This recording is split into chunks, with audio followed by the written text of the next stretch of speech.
In the hollows of Appalachia, when the mines shut down and the gardens froze hard, one humble crop stood between families and starvation: the potato. We are counting down 25 forgotten potato meals that Appalachian families survived on during the Great Depression. Dishes born of desperation and stretched to feed 8, 10, sometimes 12 mouths on almost nothing. From thin soups that turned a single spud into supper, to sweets conjured from a leftover boiled potato. Each one tells a story of grit, hunger, and the quiet genius of mountain women who refuse to let their children go to bed empty. Some will surprise you. A few might turn your stomach. And number one fed more coal camp families than any dish in the mountains. Let us begin with number 25. Number 25, fried potato peelings. When there was nothing left but scraps, mountain mothers refused to waste even the skins. After a rare peeling of potatoes for company, the peelings were saved in a bowl of cold water, then dropped into a skillet slicked with a spoonful of bacon grease. Fried hard and salted, they curled and crisped into something almost like chips. Children in the coal camps of West Virginia ate them straight from the pan, blowing on their fingers. By 1932, when a miner might earn $1 a day if the mine ran at all, nothing edible was thrown to the hogs before the family had its share. The peelings carried the faint smoke of the fatback that came before them, salty and satisfying. It was the humblest supper imaginable, born of a poverty so deep that even a potato's skin was too precious to waste. Number 24, thin potato soup. When the potato bin ran low toward the end of winter, a single spud could still make a meal. Housewives sliced one potato thin, dropped it into a pot of salted water with a knob of grease and maybe a wild onion, and let it simmer until the broth turned cloudy and starchy. This was potato water soup, the meal families ate when the garden was bare and the cellar nearly empty. Poured over a crust of stale cornbread, it filled the belly, if not the plate. In the hollows of eastern Kentucky, mothers stretched supper this way through the leanest weeks of February and March, the hungry gap before spring greens arrived. Children remembered the way steam fogged the cabin window and the ache of wanting more. It was thin, it was plain, but it was hot. And on a cold mountain night, hot was its own kind of mercy. Number 23, boiled potatoes and buttermilk. For families with a milk cow, the simplest supper of all was boiled potatoes drowned in cold buttermilk. Potatoes were boiled whole in their jackets, then peeled at the table and broken into a bowl, and a dipper of tangy buttermilk poured over top. The sour milk cut the blandness and the potato thickened the milk, and together they made a supper that cost nothing but the churning. Across Tennessee and Virginia, this was the meal that ended 1,000 summer evenings, eaten on the porch as the whippoorwills started up. It was the food of people who had a cow, but little else, filling and cool and easy on a tired stomach. Old-timers still speak of it with a strange tenderness. The plainest thing in the world, remembered as the taste of home. When the buttermilk was fresh, it was almost a treat. Number 22, ash-roasted potatoes. Before every cabin had a proper cook stove, potatoes were simply buried in the hot ashes at the edge of the hearth and left to roast. As the fire burned down of an evening, mothers pushed a handful of potatoes into the coals with a poker and forgot them until the skins blackened and split. Cracked open, the inside was floury and sweet, scented with wood smoke, and eaten with nothing but a pinch of salt and a smear of lard if there was any. In the mountains of North Carolina, this was how children were fed while the grown folks talked by firelight. It asked for no pot, no water, no watching. The fire did the work. That smoky, blistered skin, peeled away with careful fingers, was one of the small pleasures of a hard time, a supper. The hearth itself seemed to give for free. Number 21, creamed potatoes. When a family had milk and a little flour to spare, boiled potatoes became creamed potatoes, a dish that felt almost rich. Cubed potatoes were simmered until tender. Then a thin white sauce of milk, flour, and a pinch of salt was stirred through until the whole pot turned soft and creamy. Sometimes early peas from the garden went in, turning it into creamed potatoes and peas, a springtime supper that tasted like better days.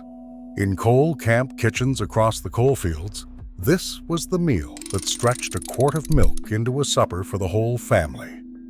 The starch thickened the sauce so no flour was wasted, and the dish sat heavy and warm in the belly. Mothers served it in the same enamel bowls, ladling generous helpings while children scraped for more. It was comfort food before anyone had a name for comfort food. Number 20, potato and green beans with leather breeches. In late winter, the green beans on the table were not fresh, but dried, strung on thread, and hung from the rafters all fall to cure. These were leather breeches and simmered for hours with chunks of potato and a scrap of fatback. They made one of the great survival suppers of Appalachia. The dried beans plumped back to life in the pot, chewy and concentrated, while the potatoes soaked up the smoky pork broth.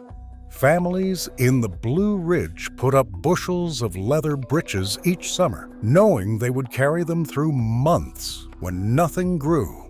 The smell of them simmering meant the pantry had held out one more week. Slow and patient, this was a meal that turned the labor of August into the survival of January. Proof that a mountain family's hardest work was done long before the hungry season came. Number 19, scalloped potatoes. On the rare Sunday when the hens were laying and the cow gave well, a mother might make scalloped potatoes, layering thin slices in a pan with flour, salt, and milk before baking them slow until the top browned and the inside turned soft. It was a dish for company, or for a birthday, or simply for a day when there was enough. In the mining towns, where the company store kept careful account of every purchase against next month's wages, a pan of scalloped potatoes was a small extravagance, a way of saying the family was holding on. The edges caramelized against the pan, and the children fought over the crispest corners, same as children always have. It took milk that could have been drunk and flour that could have been bread. And that small surrender to pleasure was its own quiet celebration in years that offered few. Number 18, kraut and potatoes. Cabbage was cheap and grew well in mountain soil, so every fall families shredded it into crocks and let it ferment into sauerkraut, a sharp and sour store of food that kept all winter without a lick of refrigeration. Simmered together with boiled potatoes and a piece of smoked pork, kraut and potatoes became a tangy, filling supper that appeared on tables from Pennsylvania down through the German-settled valleys of West Virginia. The sourness woke up the blandness of the potato, and the fermented cabbage brought the kind of nourishment that kept sickness at bay through the long, cold months. Cellars all through the mountains held those heavy crocks, weighted with a clean stone, bubbling quietly in the dark. It was a peasant dish in the truest sense, older than the Depression by centuries, but never more needed than in those years when a crock of kraut might be the last food standing. Number 17, fried cabbage and potatoes. Few suppers were cheaper or more forgiving than a skillet of cabbage and potatoes fried down together in bacon grease. Diced potatoes went into the hot iron first to soften, then shredded cabbage was piled on top, and the whole mess covered and steamed before frying hard at the end. Salt, black pepper, and whatever fat clung to the pan were the only seasonings needed. In hollows across Kentucky and West Virginia, this was a weeknight standby, the two cheapest crops in the garden married in one pan. The cabbage went sweet and tender, the potatoes crisped at the edges, and a family could eat their fill for pennies. Mothers made it in the biggest skillet they owned, enough to feed everyone twice. It filled the cabin with a homely smell of frying grease and made a poor table feel, for one evening, almost abundant. Number 16. Potato and wild greens. Come early spring, when the cellar was empty but the hillsides were greening, families foraged what the mountains offered: poke, creasy greens, dandelion, and precious ramps. These wild greens were boiled or fried and served alongside or mixed into potatoes, adding fresh flavor and vital nourishment after a winter of starch and salt. Ramps in particular, with their fierce garlic bite, were treasured, dug from damp coves by children sent up the mountain with a sack. Fried with potatoes in a little grease, they made a supper that tasted of survival itself, the first green thing after months of gray. The greens brought the goodness that fought off the spring sickness that plagued poor families, and the potato gave the meal its weight. In the mountains, this was the food of renewal, the taste of the earth waking up, and the promise that the worst of winter was finally behind them. Number 15. Potato dumplings. When flour was scarce and mouths were many, a mother could stretch supper with potato dumplings.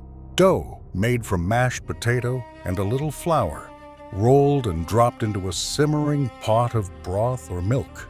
The starch of the potato meant less flour was needed, and the dumplings swelled as they cooked, dense and filling, soaking up whatever savory liquid they were dropped into.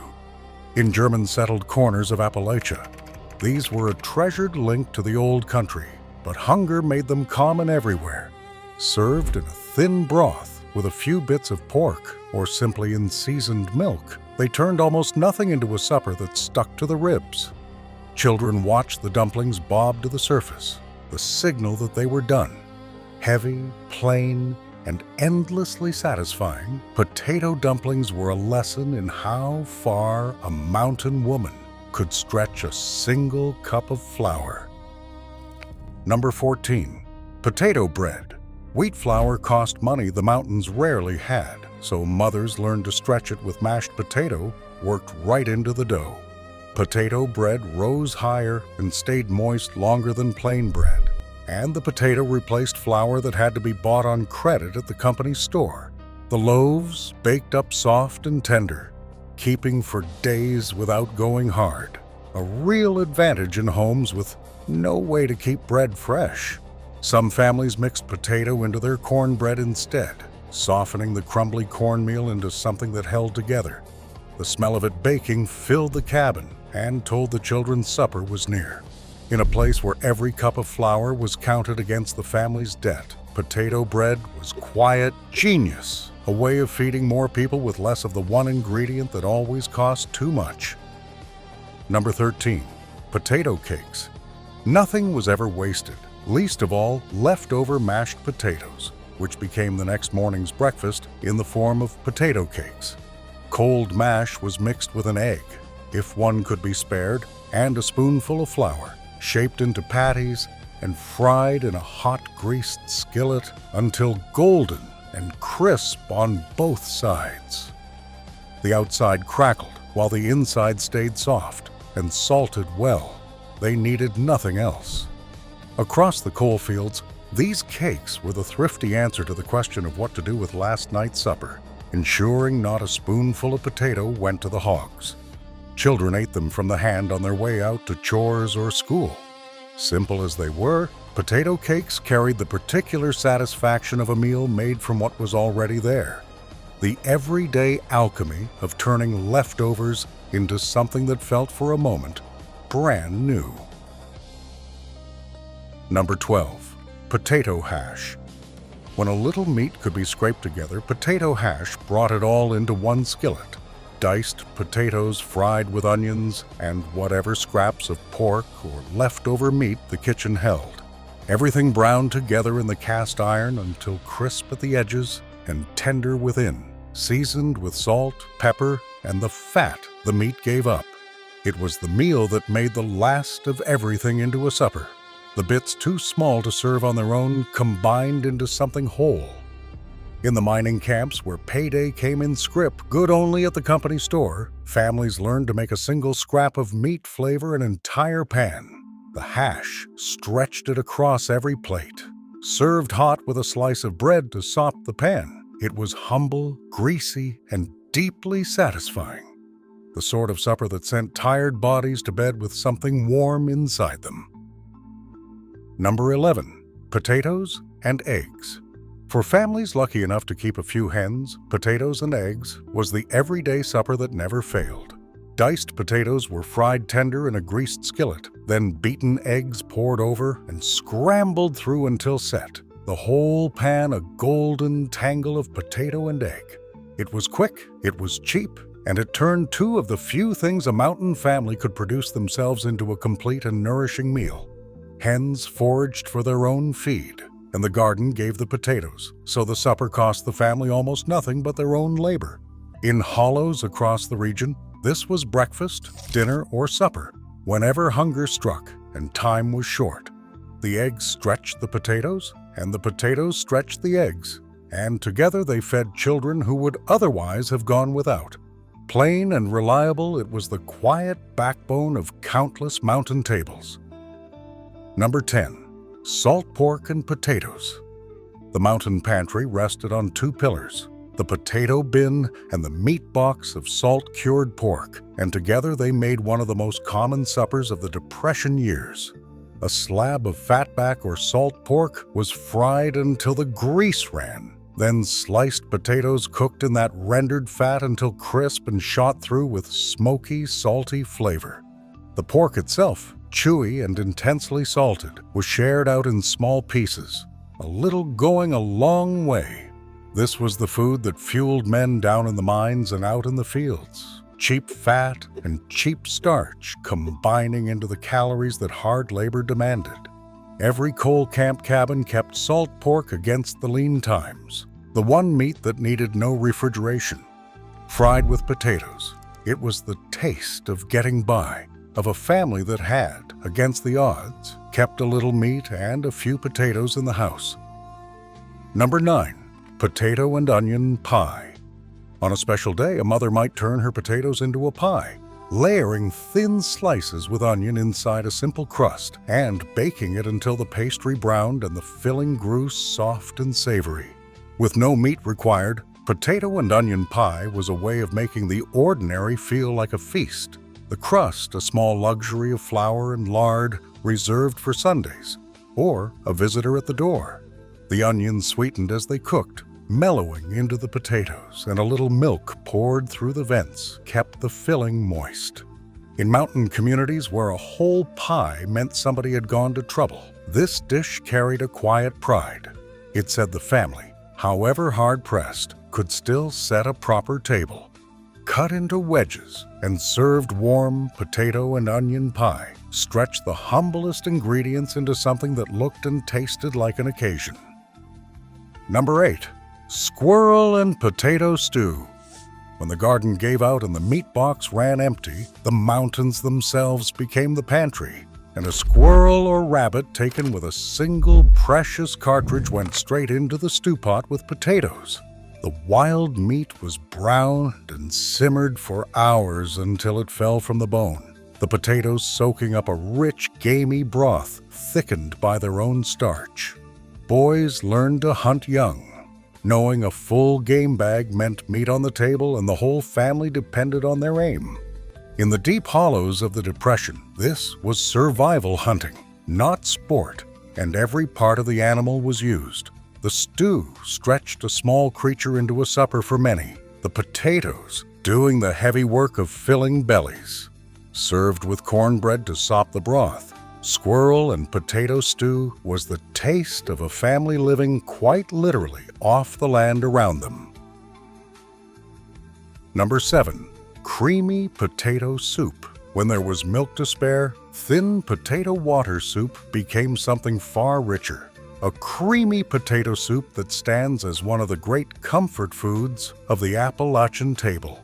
Potatoes and onion were boiled soft, then milk and a little butter or grease were stirred in, the potatoes half mashed against the side of the pot to thicken the broth. A pot of it could simmer on the back of the stove all day, feeding whoever came in cold and hungry.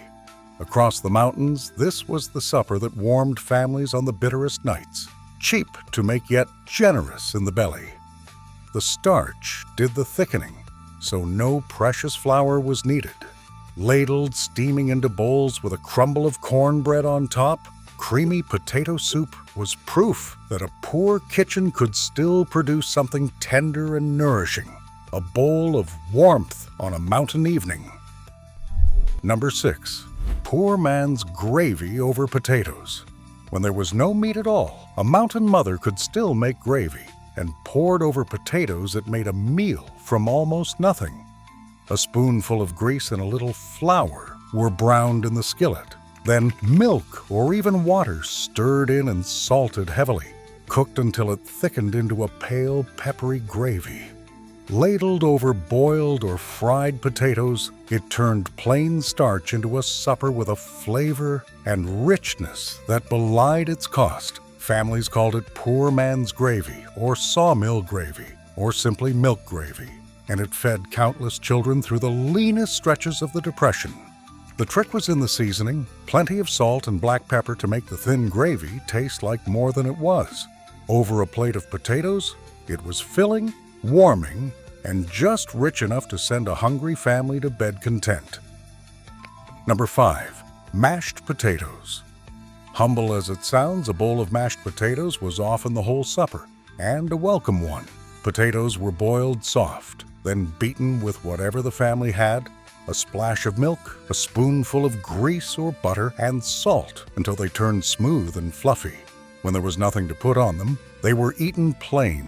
When there was gravy, all the better.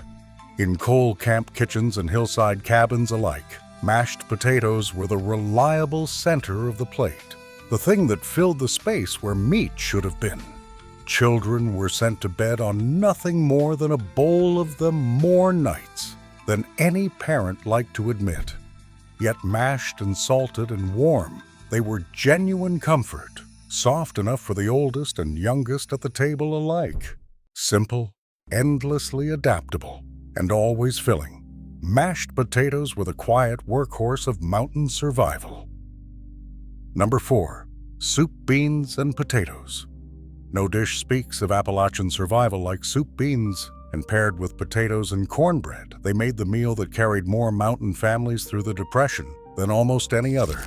Dried pinto beans were soaked overnight, then simmered for hours with a piece of fatback until the broth turned thick and brown, and diced potatoes were dropped in near the end to soak up the rich pot liquor.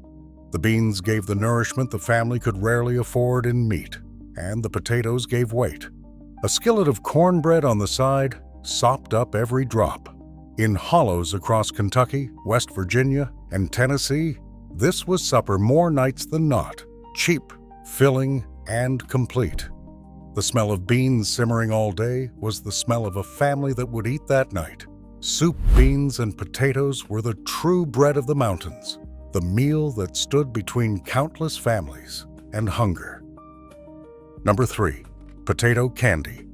Even in the hardest years, mothers found ways to give their children something sweet, and the most magical of all was potato candy, a confection built on a single, leftover boiled potato. The plain potato was mashed and mixed with powdered sugar until, almost unbelievably, it turned into a stiff, white dough, rolled flat, spread with a little peanut butter, and rolled up like a pinwheel, then sliced into rounds. It became a candy that tasted of nothing but sweetness and peanut butter, the potato vanishing entirely into sugar. On Christmas or a birthday, a plate of these pinwheels was pure wonder to children who saw candy maybe twice a year. The trick astonished them, that a potato could become a sweet. It cost only a spoonful of the family's precious sugar, and a potato that would otherwise have been supper. In lean times, potato candy was a small, white miracle. Number 2. Potato pancakes. Different from the leftover potato cake, the true potato pancake began with raw potatoes grated fine, squeezed of their water, and bound with a little flour and egg before frying crisp in hot grease. The grated potato fried into lacy, golden cakes, crackling at the edges and tender in the middle, needing only salt to shine. Brought to the mountains by German and Eastern European settlers who came to mine the coal, potato pancakes became a beloved supper wherever those families put down roots. They made a filling meal from raw potatoes and almost nothing else. No need to boil or wait. Stacked hot from the skillet and salted well, they disappeared as fast as a mother could fry them. Cheap, quick, and satisfying, potato pancakes were the immigrants' gift to the Appalachian table, a dish that turned the plainest crop in the garden into something worth crowding the stove for. Number 1. Fried potatoes and onions. And at the very top, the dish that defined the Appalachian table more than any other, fried potatoes and onions, known simply as fried taters. Sliced potatoes and onions were laid into a screaming hot cast iron skillet, slicked with bacon grease, then fried low and slow, pressed down and turned until the bottoms went brown and crisp and the onions caramelized sweet among them. This was the daily bread of the mountains, eaten at breakfast, dinner, and supper, the one dish that never left the stove for long. The smell of taters frying in grease was the smell of home itself, of a mother up before dawn, and a family about to be fed. Cheap beyond reckoning, made from the 2 crops every garden gave. It fueled miners and farmers and children through the worst years the mountains ever saw. No dish was more common, more comforting, or more Appalachian. When everything else failed, there were always fried taters in the skillet, and as long as there were, a family would not go hungry. These 25 dishes were never fancy, and they were never meant to be. They were the food of people who had almost nothing, and made it stretch to feed everyone at the table. Behind every skillet of fried taters and every bowl of soup beans was a mother's quiet determination that her children would eat one more night. That was the real recipe, not the potato, but the grit. If your own family carried one of these dishes down through the years, share it in the comments and keep the memory alive, because these weren't just meals, they were survival, and they were love.